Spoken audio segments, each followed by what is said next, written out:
What's going on, guys, and welcome back to Rail to Gutter. So today I got another review video for you guys, another 1 year review video, just like the Tifosis that I did. I'll make sure I link that down below. But this is going to be a 1 year video on the Continental Grand Prix Classic. There isn't too much information in regards to reviews about these after being used for so long, so I figured, you know what, let's throw my 2 cents in there. I've owned them for a full year. I've had these since July of 2019, a month right before my first ever crit race. So I've been using them ever since. Well, just one. I'll get into what happened to the other one a bit later, but let's get into some specs. So this does have a 3x180 TPI carcass, and TPI basically stands for thread per inch. If you don't know what that is, I'll make sure to add some more information in the description below with some links.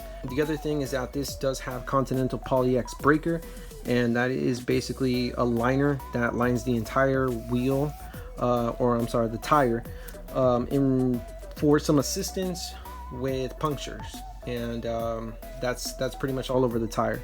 And the other thing is that it has black chili compound, and the black chili compound is basically synthetic and natural rubber that makes up the entire top portion of all of this for your grip. So that assists with speed, rolling resistance, and grip.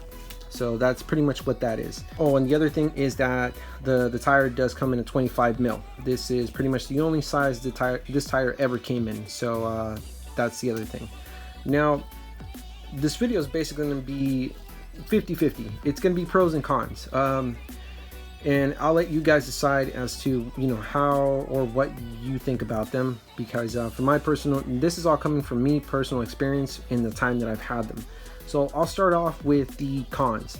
The cons with this particular tire, one of them is that this can only be pumped minimum wise to 95 pounds of pressure on both tires, front and back. Now, the front, you can probably get away with 90-92, maybe a tad bit lower if you are a lighter rider. I am about 185, so yeah, I'm not the lightest rider in the world, but I'm also not the heaviest. But on the front tire, you can get away with about, you know, 88, maybe 90 if your frame allows it.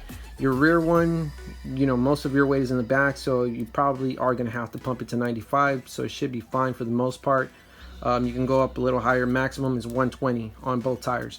So that is a bit of a con though, because when you are cornering at a high rate of speed, and I've tried this, the tire will skid a tiny bit, so it doesn't exactly induce the highest level of confidence in them.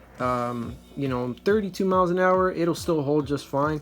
If the surface is really smooth and there's no real dirt, gravel, or anything like that, then it should be fine. You can get away with this tire at 95 pounds of pressure, but you know, a little bit lower would have been better.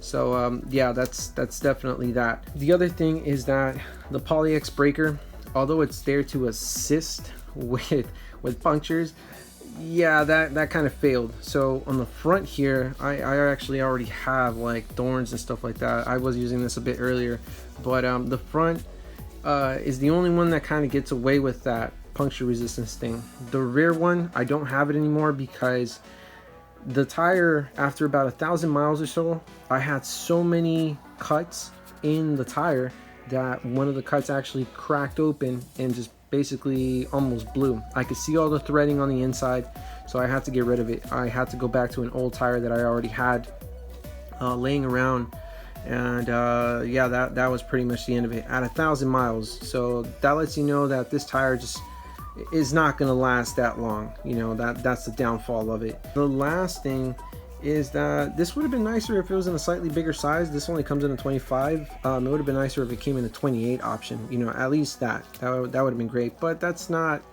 you know, bad. That's not good. 25 is still solid, but you know, a little higher would have been maybe a little better. Just as a slightly more supple ride, you can go lower on the pressure, and that would have been a bit better.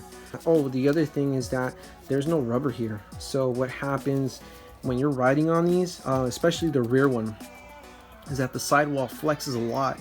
So there's been moments when I'll run over like rocks and stuff, and yeah, you can literally feel everything because the sidewall does flex quite a bit. Again, this is only 3 by 180 TPI, so it's not it's supple, it's pretty comfortable, but if you are a heavier rider, that can be a problem. You might get a lot more flats. So those are definitely some cons there. Now some of the pros, let's get into the pros now.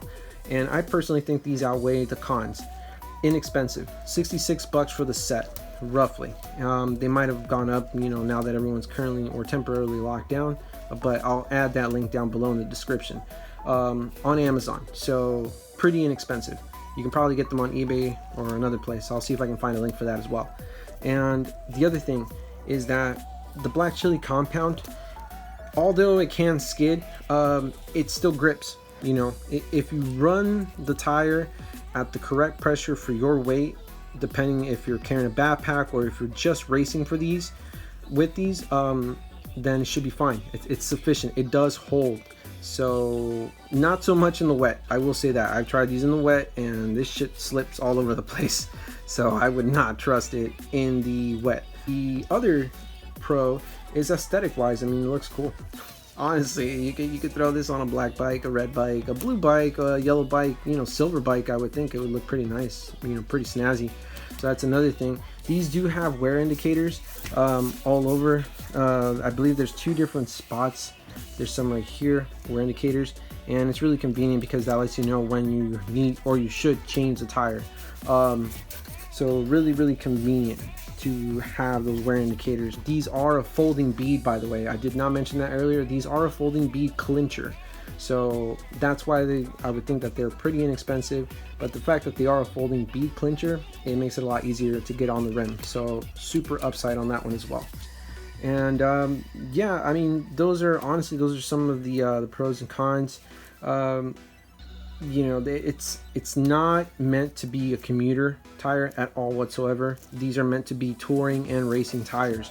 So although inexpensive, you know, it really comes down to what it is you plan on using it for. And I've used these for a bit of both, so that's how I know. It's not really meant as a commuter tire. You can use it as a commuter tire, but if you live in an area where there's a lot of rocks or glass and stuff like that, this might cause you to basically stop and change flats out more than you'd like to. So I would definitely consider maybe like some Gatorskin or something like that, you know, something with a little more protection around the whole tire. For racing, touring, yeah, definitely. I would say these do move pretty quickly. They're not the lightest tire in the world, but they're still pretty light and they do roll fast. They're about 240 grams a piece. Like I said, not the lightest thing in the world, but you know, it still rolls, and it still rolls well. So I would definitely say it's worth it. For 66 bucks, it's still quite a bit better than a few other options out there.